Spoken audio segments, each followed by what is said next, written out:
Welcome back to the Constitutionals Podcast. I'm your host, Chad White. If you didn't know, this is the premier podcast for the website, cpluscomedy.com. Like I just said, it's a website. Go there. Welcome back to the very first episode of this show. Okay, well, just got an email that I did not get a job that I applied for. So there you go. Thank you, Georgia Public Broadcasting. You know, you work in television for so many years. They tell you to get experience, that you finally get experience, and then they don't want you. They make things up.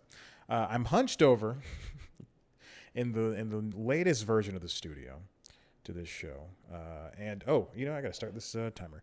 And I didn't do an episode for 2 weeks. I did plan, even though I did plan out 2 episodes, and then I just didn't do them because one, I moved.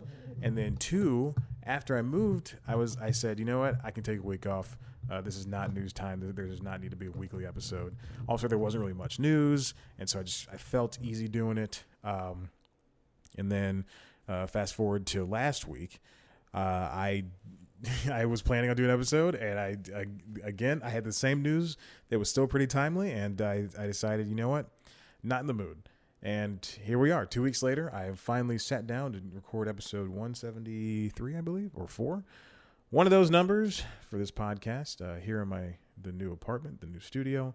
If you've seen the last 2 news times, they were shot in this area I'm calling the studio, which is my dining room, which is filled. One wall is filled with a bunch of stuff for shooting. Another wall is filled with a wire rack with food, a typewriter, and extra electronics on it, and then the wall directly behind me just has like a printer and some miscellaneous tax information and papers and stuff in my book bag. So there you go. That's all the stuff you're not missing out here. So I lose a bedroom, gain a dining room, and pay a lot more money than what I was paying before. But here we are recording this show. So let's get moving. And start talking about some stuff. So the first story I have to talk about is something I think I'm going to do next week's News Time on. This comes from The Hollywood Reporter, written by Scott Feinborg. Film Academy sets inclusion requirements for Oscars will take full effect in 2024. Okay, so if you follow any type of awards chatter, you know that the Academy has been looking for the Academy of Arts and Sciences, Motion Picture Arts and Sciences, has been looking to fill some sort of inclusion. They're trying to hop some sort of inclusion barrier when it comes to their award ceremonies and shows and movies and the stuff they accept and stuff. And, you know, just since the dawn of these awards, anything that's any movie, most movies that win aren't really inclusive. And the ones that are inclusive, in quotes, are typically tend to be the ones that kind of have, you know, a star that's a white savior coming to save the poor person of color or woman of color that just needs help. Read Green Book. Crash is one of those. I think Crash is the most made fun of one of those Oscar winners. Moonlight, I would definitely say, is one of those stuff that just has an important message. And, you know, I find that those are the movies that just typically fade into obscurity. I always think about this, and I definitely would love to write a movie to win an Oscar one day. But the movies that typically win Best Picture or something like that, those are the ones that are on, you know, the deepest trenches of Netflix that never get watched or rewatched again. No one ever sits down and says, I got to rewatch Schindler's List. And like, no one's sitting down to rewatch that. No one's like, I got to see Moonlight again. But it's the movies that are surrounding it, the ones that people tend to watch and rewatch. Like somebody's going to rewatch, I was gonna say Spider-Man Far From Home, but you know, all right, fine, Spider-Man Far From Home. So, I can totally see people rewatching that, but I can't see, you know, more than 1 or 2 watches on Schindler's List or Crash or Moonlight or anything like that, because even as, you know, complex and serious as those movies tend to be, they come off as one note more or less. And, I mean, and that's not to say those movies are, quote unquote bad or anything, but they're just not. God, I don't want to say timeless either, but they just don't have that rewatchability, Like, except for Parasite, I do want to see Parasite again. I do think that movie is truly one of it, and that's why, because Parasite is just, yeah, it has the themes and messages of the elite versus the poor, but it still tells this story that hasn't been seen before, and it does a fine job of doing it as well. So anyway, let's get on with the story. I've been talking for like 3 minutes straight on that one. So starting basically around 2024, these inclusion standards, they're called the Academy Inclusion Standards, are going to be a part of it. But there's going to be, in the meantime, an Academy Inclusion Standards form will have to be submitted to the Academy for a film to be considered for the 94th Oscars, recognizing films from 2021 released after February 28, and the 95th Oscars, recognizing films from 2021, although meeting inclusion thresholds will not be yet a requirement. So there are thresholds, there are reasons why they're doing this. So it's a long list. So bear in mind, this is gonna take a long time, probably the rest of this segment. So, starting with the 96 Oscars in 2024, a film will have to meet at least 2 of the 4 of the following standards in order to be eligible for Best Picture. So this is stuff that they have to meet, at least 2 of these. All right, so standard A is on-screen representation, themes, and narratives. So you basically there's tiers within the standards. So there's 4 standards, and then you have to meet 2 of those tiers, basically. Two of either 4, whatever. Not. So you can meet standard A, you can meet A1 in standard A, and B2 in standard B, and that's 2. There, that's how you explain that. Okay, so this is on-screen representation, themes, and narratives for standard A. To achieve standard A, the film must meet one of the following criteria. You have to have A1, lead or significant supporting actors, which includes people of color. A2, general ensemble cast. At least 30% of all actors are women, some type of ethnic group, LGBTQ, or people with disabilities. So you have to have at least 2 of those for 30%. And then A3, main storyline / subject matter covers is centered on the underrepresented groups, which are women, LGBTQ, ethnic groups, or people with disabilities. So from those, you have to have the representation of people of color, women, the queer community, or people with disabilities, which is just, I'll get into this with the news time stuff, but when I do news time, but it's not. It's a big sweeping thing, but it's also leaving a little bit broad. When I think, and I don't say broad in a bad way. I mean, I think it's broad and it's a very good broadness. In terms of, you can have an Alaskan Native woman and somebody in a wheelchair that are part of your cast, and they're not just shoehorned in there. They don't, and it's not part of their identity. The woman thing isn't an identity thing. The wheelchair isn't their identity. It just happens to be a part of the character. Also, it's very interesting that I think that the picture in this article. Oh, never mind. There's one article that has the picture. I think it might be the Vox article or the New York Times version of this that has Robert De Niro and Al Pacino from that movie Scorsese did. Patton. No, wait, what's it called? that movie that just came out, Irishman. And that movie had all white guys in it. So as much as I like Scorsese, he always makes movies with white guys. Same thing for Little Women director. She does that. Greta Gerwig. She only makes movies for white women. White women are going to be fine. They're going to, just like white guys, are going to be fine. Standard B, creative leadership and project team. To achieve standard B, the film must meet one of the criteria below.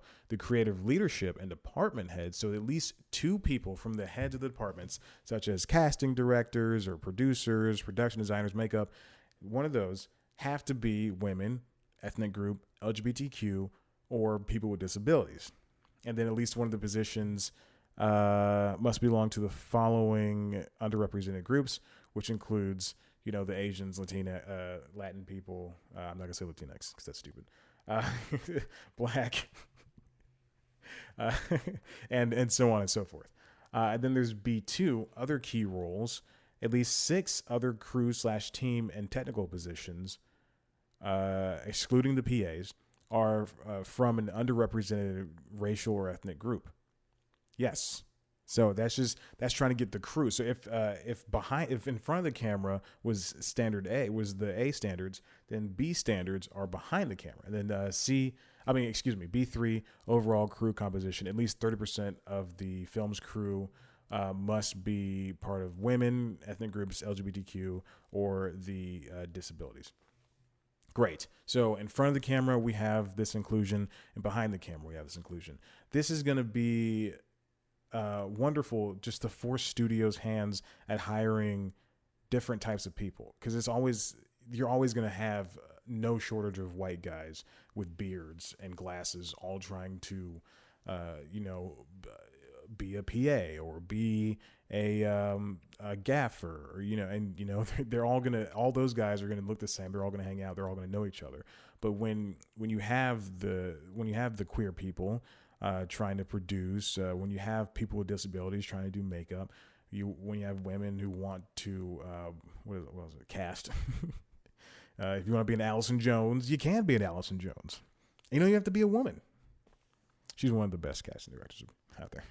Standard C, industry access and opportunities. So to achieve standard C, you have to meet both. Here's a little twist. Both of these criteria.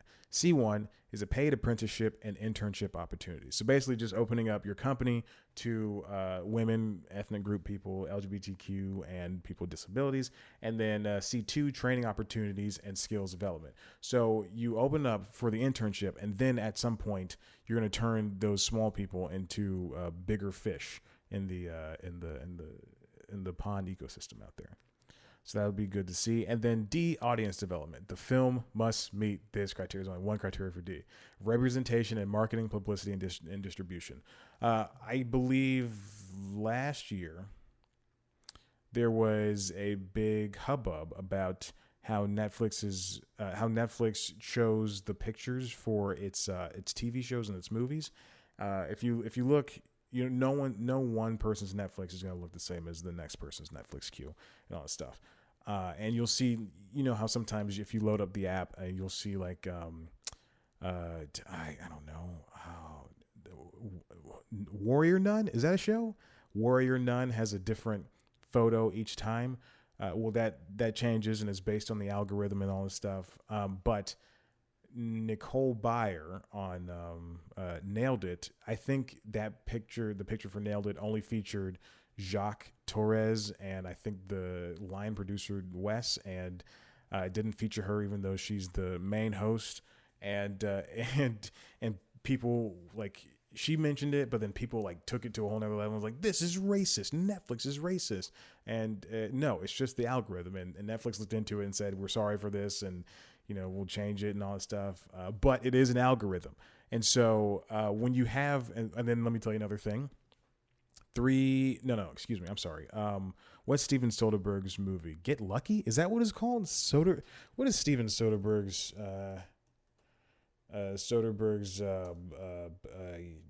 with Adam Driver? That's it. Logan Lucky.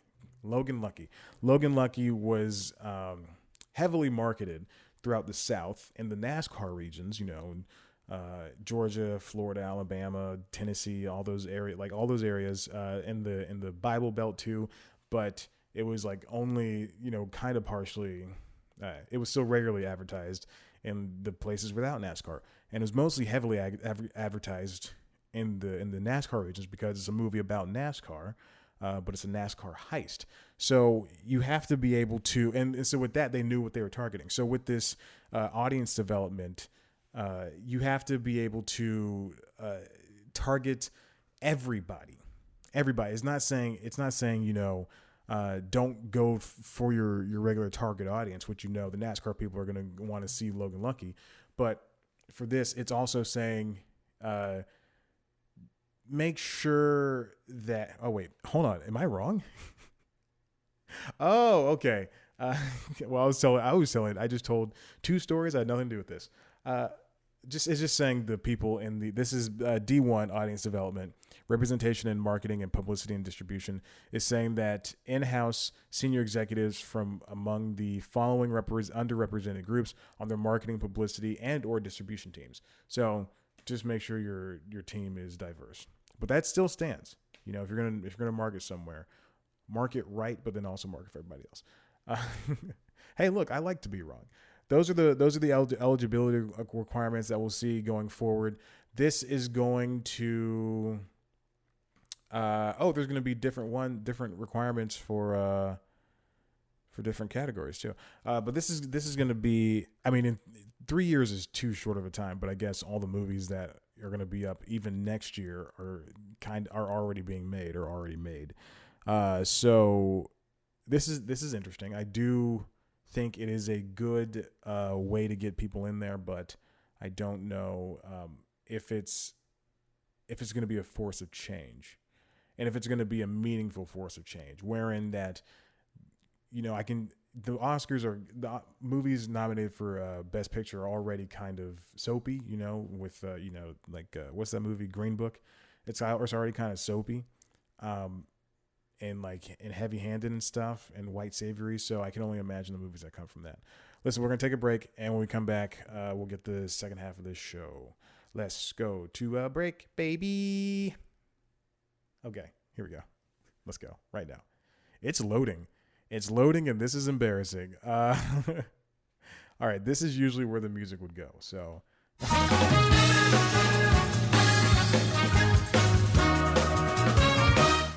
And we're back to the show. The bad part about sitting over here is I don't have a monitor anymore, and the camera I'm using is still extremely old. So I don't know if I'm in focus. I can't see myself, so I have to look into the lens of the camera without knowing that I look good. And then also, the camera doesn't focus too good. I can't see myself. And the camera stops recording at 15 minutes. So I got to hurry this crap up and stop telling stupid stories. All right, let's move on. There's a story about advertisers looking to digital TV to make up for losses during the pandemic that I was going to talk about. Guidelines for... Okay, so here, let's do this one. TV shows are getting back into production, which is good. Movies are getting back to production too. But there are protocols, thanks to the coronavirus pandemic, there are protocols that we now have to follow in order to get these shows and movies to look good. I know why I'm all mixed up today is because I thought I had a therapy appointment, but I didn't. It's next week. We took a week off. Just talking to her way too much. I'm like, oh. She's like, just stop talking about your failed relationships. So, and funnily enough, The Mandalorian really set the tide. So this one comes from Sarah Whitten over at CNBC. Technology used to film The Mandalorian could ease COVID-19 film production woes. Again, I don't know if I mentioned this. It's the coronavirus pandemic. The coronavirus is the thing that causes COVID-19. You don't catch COVID-19. Wait, the flu is the disease. Yeah. Okay. Well, the coronavirus is the thing that causes it. So I'm not going to call it the COVID-19 pandemic. I'm calling it the coronavirus pandemic. Coronavirus is cooler. The ongoing coronavirus pandemic has crippled film production in the U.S., causing shooting delays and hindering widespread travel. There's an LED technology that's been developed for the Disney Plus series Mandalorian, Decade 8 production. And Atlanta's own Pinewood Studios is going to bring it to their productions. There's a team So there are giant LED video walls that I guess help the team. Let me see. The technical innovation from the veteran special effects house doesn't just place a static image on screen, it moves the 3D image in time with the movement of the camera, thus creating a seamless background that acts like the real location. So instead of a green screen, it's kind of like a practical, not practical, yeah, it's like a practical green screen. For the Mandalorian, this become particularly important because of the main character's metal armor. That's really interesting. Had green screen been used, the post-production team would have had to edit out the green shine of his armor and replace it with a virtual image of his surroundings. Wow. And so the technology is called stagecraft. And so I guess it just makes it easier for them to do this stuff live on hand. They used a similar technology on Westworld. That is so neat. I really do think that is one of the cooler things. But that doesn't mean that every single Washington Post emails me way too much about the deals they have. Doesn't mean it can be used on every single type of film and TV show out there. But it does bode well for shows like Star Trek Discovery and other sci-fi shows that really need that type of technology. So there are some guidelines to coming back.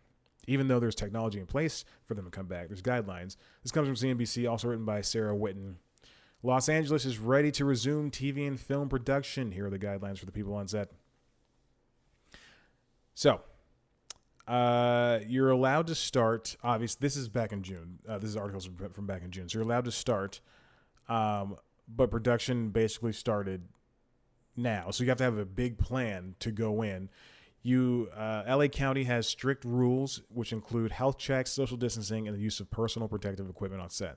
So basically, wear a mask, stand 6 feet apart, and only 25% of the space can be filled. For actors who cannot wear face coverings while performing, the rule suggests that they should remain 8 feet apart from others. Actors should apply their own makeup. Craft services buffets are not permitted, and all food services must be single-serving items. Wow. And then insurance, obviously. If you're going to go back, your insurance is going to go through the roof. Now, I'm finishing up the most recent season of Hard Knocks on HBO, the football series that chronicles the last few weeks before in preseason and of the NFL football of an NFL football team league and NFL football team league.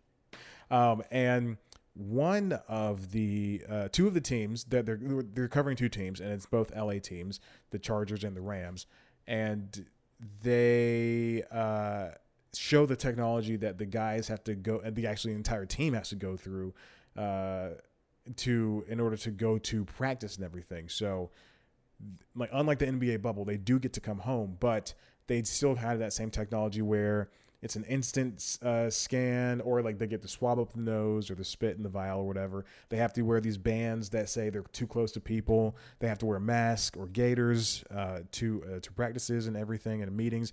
Meetings are spread apart, super wide, and there are like guys at every other seat and every other table. So those are different ways that the NFL and the MLB, NHL, like everybody. That's the way everybody has been working. So basically, TV's implementing that type of stuff. But there's, the shooting permits are already going out, and in LA at least. I know in Atlanta there's some stuff shooting. Yes, Atlanta's shows are starting to shoot up again. Shoot up again. I shouldn't say that. Stars are starting. So the shows. So this comes from Patrick Hypes in Deadline. Los Angeles movie and TV production permits begin to percolate, Film LA says.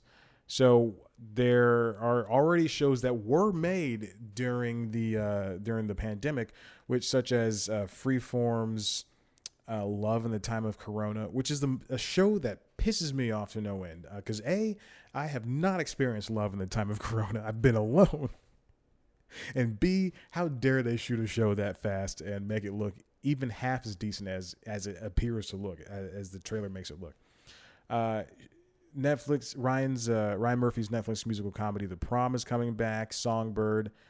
So most of these shows, looks like still photography and commercial permits make up almost half of the incoming activity, which is 44% per Film LA, with music videos 14% and reality TV 8% shoots also beginning to stir. So that's very interesting that the commercials are the things that need to be made as well, or music videos as well. It's funny. Drake is releasing music videos. Everybody's releasing music videos, and I'm seeing these things, and there's two explanations. One, they shot a bunch of this stuff and they held on to it, or two, people are making music videos and they're super rich and they're able to just shoot at their giant mansions and have 40 people come in and 80 women dancers half naked and stuff, and Justin Bieber's there. Like it's crazy. It's crazy how the pop star music video looks. I know that was shot like maybe 3 weeks ago. It could not have been shot in March. That's insane. Check it out. Atlanta shows is written by Jill Goldsmith.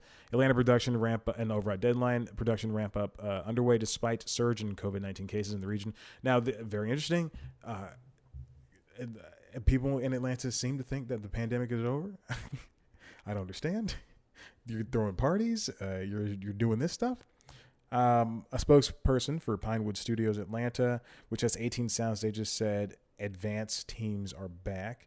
Blackball Studios, with 9 sound stages, had bodies on the ground prepping since Monday. So this is a couple of weeks ago. This article was written in July, so about 2 months ago, almost. So there are movies coming back, shows coming back. Real Housewives of Atlanta, Tyler Perry shows, they're all starting to film. I mean, he has his own stuff, so he has his own place, so he's going to be filmed no matter what. Home Safe, Double Kidnapped. I don't know any of these things that are on the list, but Atlanta's coming back. Even though I don't think our mayor, Atlanta Mayor Keisha Lance Bottoms, wants that stuff to come back, but whatever. People are going to do what they're going to do, no matter what. And then coming back is going to be tough. It's going to be extremely hard. Love Island, Big Brother, all that stuff's already coming back. Fargo, late night shows have already been back. I think Fargo had one more episode, but because the season wasn't completed before that infamous week in early March, production was halted and its debut was delayed. Yeah, I think they have one more episode to do. But coming back is going to be super, super expensive. This comes from Variety, written by Kate Arthur and Adam B. Very, 2 people that I don't know, but I call my good friends. You're going to have to pay people. You're going to have to, again, follow the guidelines. And no one fully understands how this is going to work. And insurance, again, there's going to be, apparently, this is from one studio production chief, 20% increases, as much as 20% increases. And that's on paper. And nothing ever goes well or all completely right on paper when it comes to production and stuff. And there's going to have to be health departments and all that stuff. Insurance is going to be high. They're all coming back at a time when they have to come back. They have to get these things shot. They have to have shows and movies ready to go, and commercials and music videos are ready to go to make money. But there's just no conceivable way for them to hold off on doing this. But then they also have to remain safe and healthy and make sure people are all right. I was going to say something, but you can do it. But it's just going to be tough, and you have to be smart about it. Coming back is, man, watching Conan's show is now shot out of Largo for reasons that I guess Warner Brothers Studios is closed, and you can see, they have like maybe 7 people there that are like on the stage and in the audience area, the cameramen, all that. And then they have like a snack table where you can see the single serve, crackers and like juices and stuff. And while it does seem a little bit depressing to have all this, that little people there, and it's still impressive that this can get off the ground. Seth Meyers came back to his studio and only has like 5 or 6 people in his studio right now doing everything, and everybody else is at home. So yeah, it's going to take some time to get used to, and especially since this is a whole thing. I am glad I did not cover this. But it's gonna be like this for a long time, and even with the vaccine, it's still gonna be, at least 2 years of this. I don't know. I'm not a person who knows this type of stuff. But man, it costs money to stop a show. It costs money to make a show. It costs money to start a show back up. So yeah, listen. I think this is a pretty good effort coming back. I'm sitting here in the new apartment. It's quiet, for now. And knock on wood. And I got Google Wi-Fi. Oh, yeah, I got Google Wi-Fi and Google Fiber. So everything is blazingly fast. Oh, and trust me, I download video games like crazy. I don't. Yeah, this is great. I'm glad to be back doing this show. Hopefully we'll get some, with things coming back up, I'll get some more interviews going. And I'll find my love for life again. Listen, if you like what you heard here, head on over to the website, cpluscomedy.com, where you can see so many interviews, aforementioned interviews with your favorite comedians. You can follow us on, if you want to see a video version of this show, I will get it right one day. Head to youtube.com/cpluscomedy. I really hope and pray that this camera is still recording. If it isn't, then I'll throw up the thing, the place card. Let's see what else is going on. If you want to see the video version of the show, youtube.com/cpluscomedy. And then also on youtube.com/cpluscomedy is our premiere show, News Time. There's 300 plus episodes of our weekly news show where I cover something in the entertainment business world and I break it down for regular people. Yeah, regulars. It's a good show. Check it out. This week's episode is about Mulan and why there's backlash against Mulan. Also, there is a Reflection song parody and then cold open, and it's a music video, and it's great. Written a lot of songs this year. Check it out. And if you want to follow us on Instagram and Twitter at cpluscomedy, follow me on Instagram and Twitter at ChadBlackWhite. Like us on Facebook. Rate, review, subscribe to this podcast wherever you get your podcasts, especially Apple Podcasts, because that's where the things are. So rate it on there. All right, I'm hanging up. Goodbye. Here we go. Song's going to start at some point. Wow, this is so slow.